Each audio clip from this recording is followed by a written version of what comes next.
wisdom, student enrollment. That's what the class of God students enroll in. Supreme wisdom, I study it hard. The study of myself is the study of God. Supreme wisdom, write your letter, get your X. Supreme wisdom, that's what you'll be getting next. Supreme wisdom, some call it the lessons, but I call it life, actual facts, no guessing. Now, but there's something to be said about, again, about this whole idea that the only way this double recessive gene or this double recessive trait can be expressed is that if it only has this perfect synergy that comes. As long as another dominant gene for that same trait is there, you are not going to see it. So, but we have a whole race of people that we call white. Right? Right. How do they get here? This is what we're getting at. This is the grafting process. Mm-hmm. So, there are several types of albinism. Actually, so albinism isn't just one thing, but there are different types, and they affect people different ways. And so, the first type is cutaneous albinism. Woo.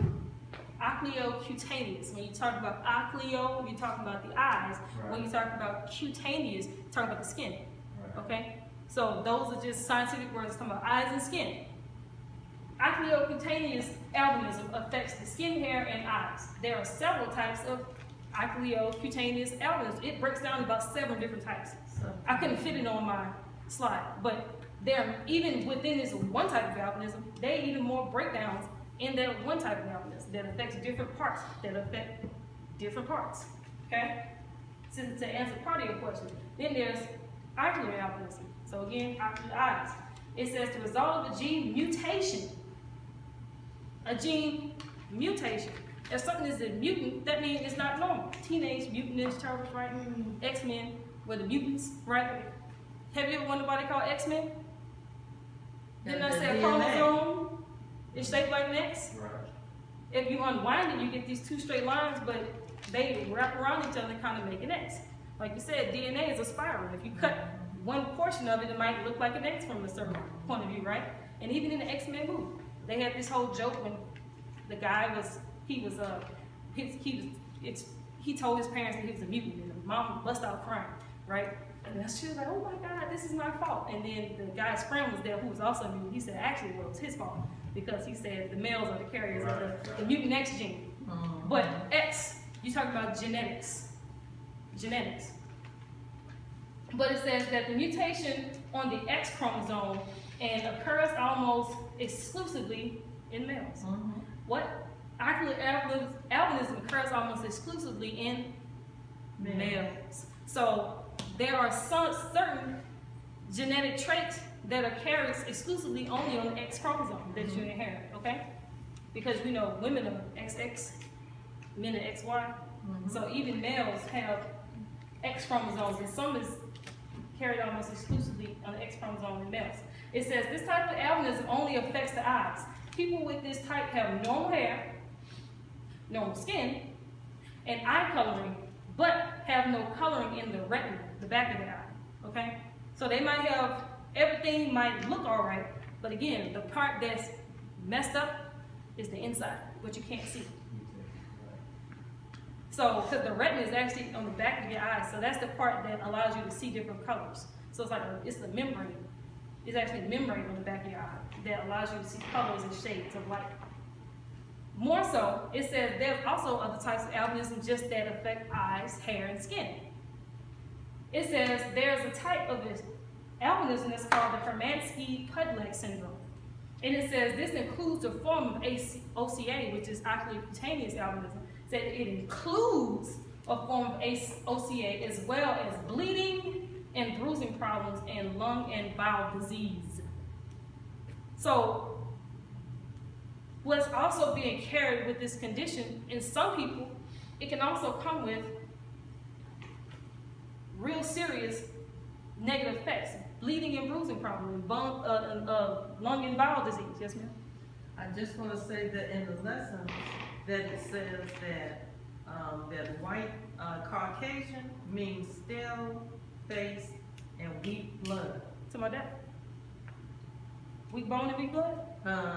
Stale face. Is It that said, it didn't say stale face on that one, not in that quote, but Okay. I was getting there. You Okay. follow me. You getting me. And it But says, one more thing, that whenever they want to do experiments in the laboratory, they always use white rats because they're more susceptible to disease. and then, but you want to know something interesting about white rats? 'Cause I knew you were going to bring that up because you're my mother. But I knew she was going to bring that up, so I looked that up. Why do they use white rats? I just asked the question. I just Googled all this. Google told me, well, when it differs. White rats aren't the only rats they use, but the white rat is not natural. The white rat is bred. The white rat, it has a scientific name like AB1CA, whatever. It's a pattern, but it's something they specifically made and targeted and manipulated its genes through breeding till they came up with a double recessive rat that allowed them to do their experiments. They said one of the benefits of using white rats is they say when they do experiments, when they inject it and stuff, they said the skin is so thin, you can actually see through it. So you can actually like see the different effects of the medicines and different things that they try on them actually taking place inside of it because the skin is so thin. So you can literally see through it, right?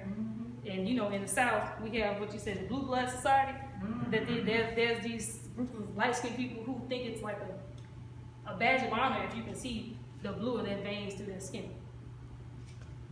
That's actually a disorder. That's a defect. That's a double recessive gene. It's recessive. It's not even strong, but it was allowed to express because there was not that dominant gene that they inherited. Yes. So just to add on to what you all were saying, I read that we use white and gray mice as well, but the white is closer to their makeup, so they're actually trying to experiment on themselves to find out better about themselves when they use the white mice. And also monkeys.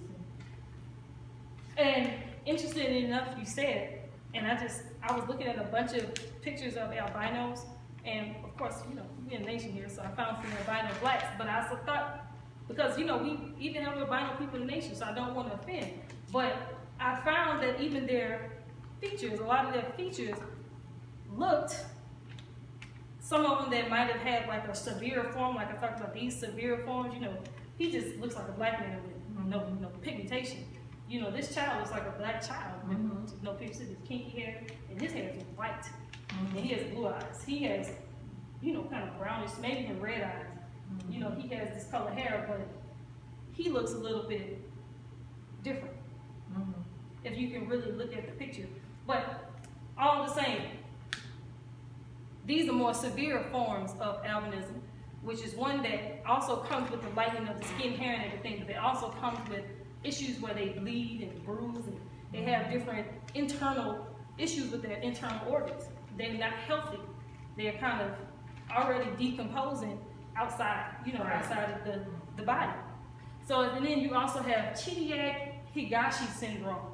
In an inclusive form, OCA, as well as immune problems with recurrent infections and neurological abnormalities and other serious issues. So not only can albinism affect your skin, hair, and eyes, but it can also affect your internal organs and it can affect your brain.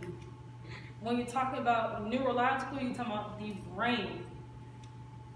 Infections, they're susceptible to prone to infection. I mean, they get sick easy. They get diseases. It's easy for them to contract diseases.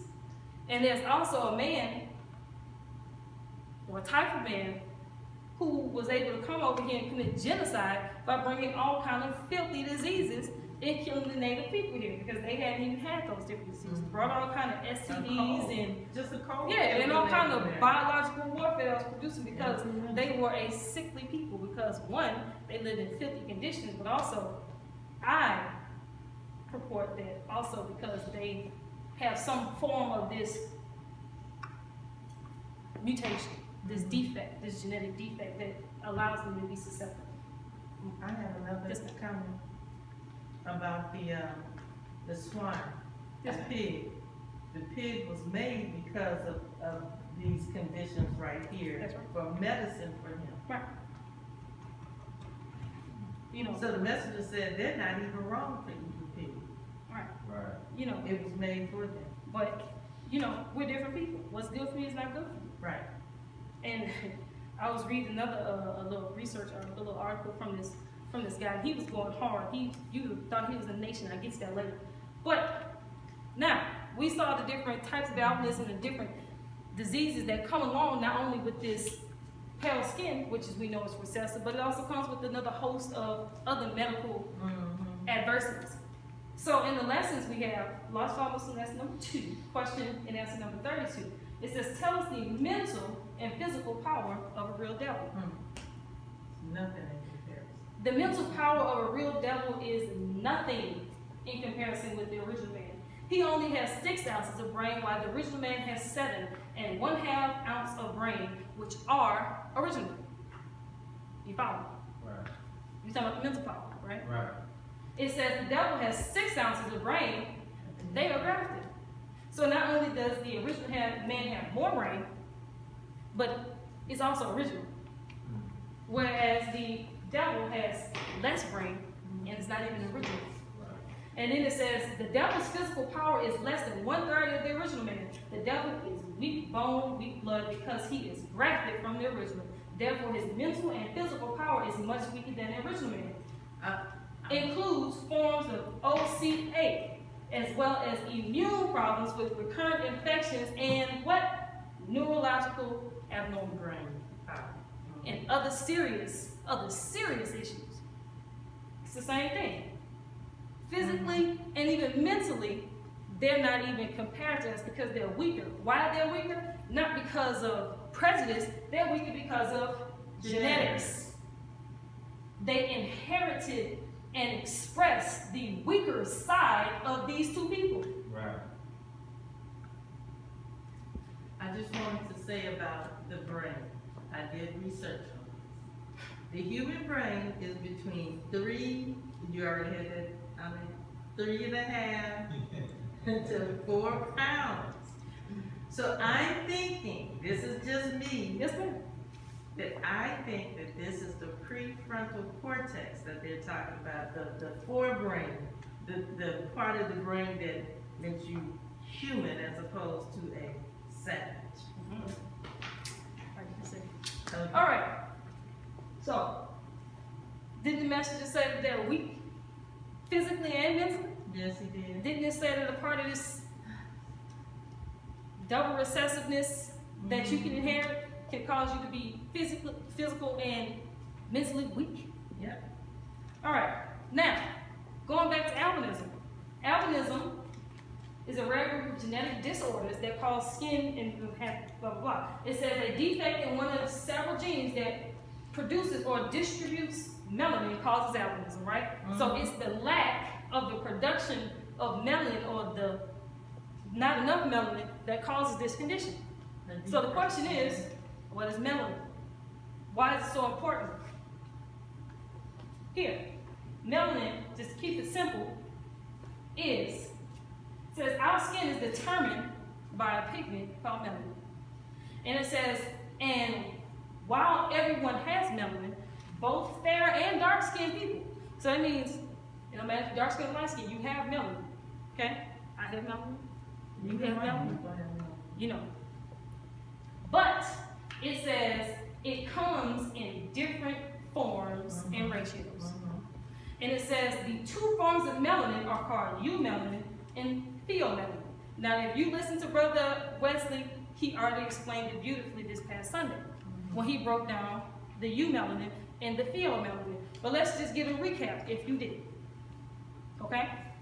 It says that Eumelanin comes in primarily brown and black hues. What 2 colors did Eumelanin come in? Brown and black. What 2 germs did Yakub see inside the black man? Brown and black. Brown and black. And it says Eumelanin comes in primarily brown and black hues, while Pheomelanin appears what? Red and yellow. And red and yellow hues. When you're talking about a hue, you're talking about a color, a pigmentation, a coloration, physical coloration. So this is saying that the color, the hue of the pigment is brown, black, and Pheomelanin is red and yellow. Do you have white melanin? Nope. No. But you have black, brown, red, and yellow. Yeah. What were the 5 types of people that Blumenbach said there were? Black, brown, Red, yellow, and white, right? And Okay?